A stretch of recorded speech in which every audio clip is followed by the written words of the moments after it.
Welcome back, another episode. The fourth episode of Season 1 of Accused was a symphony of emotional flashpoints. We meet Kendall, a thriving philanthropist. He is a dependable member of the community who is a devoted parent and spouse. Only his persistently domineering childhood friend and career criminal Lamar is keeping him in check. Their bond is based on past relationships and history. They have a long history together, and loyalty seems to be their stick in addition to a lack of boundaries. The friendship between these two alpha males is strange. Kendall is well aware of Lamar's tendencies and fury since they have been friends since 3rd grade. He appears powerless to alter the course they are on, but somehow he gets carried away. When Kendall pushes his daughter to take the Catechism since many of her friends are doing it, he highlights the need to be a follower. He wanted her to stay with her friends despite the upsetting circumstances. His desire to fit in with his friends is revealed by his parents' insistence on peer pressure. The black community's suspicion of the police is a recurring theme in this episode. It is well known that Detective Douglas handled a case of police brutality poorly. Detective Douglas did not take the necessary action that would have benefited the victim.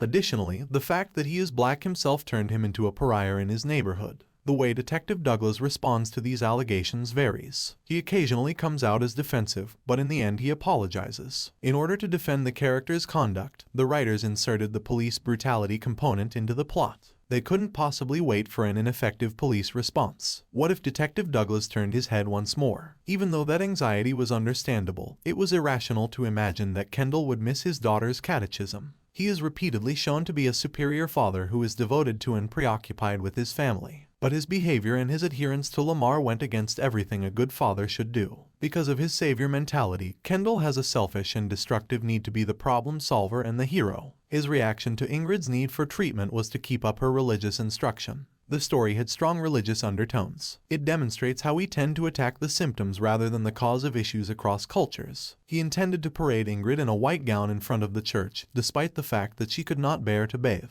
This was a terrible and insensitive way to display her virginity. It was telling that Kendall attempted to atone for his sins as the priest preached on how our sinful actions keep us from being united with Christ. He made several attempts to call Detective Douglas but never did. He had a desire to follow the darkness within him. The hero had to be him. His acts had no effect on his thoughts. He didn't think about the possibility of his daughter growing up without him. He simply had to be the one with the solutions. We witness a good man take a risky turn due to his egotistical desire to save everyone. The silence of his wife's responses was striking. Where was she enraged? She didn't seem to express or make any demands that her point of view be taken into account or respected, but rather to support Kendall. Even though he continually lied to her, Kendall is always shown with a pleasant, collected wife. Why wasn't she more enraged? What kind of professional emergency would allow Kendall to miss such a significant occasion? Lamar was being horribly selfish by inviting that drama to their home, but Kendall ought to have declined. Lamar was the kind of friend Lisa knew he was, therefore, there was no way she could have legally or healthily taken him away from his family on such a significant night. The investigation left people perplexed. Detective Douglas' methods of investigation fell short of expectations. After a wonderful breakfast with his family, he gently asked Kendall about a murder rather than bringing Kendall for questioning.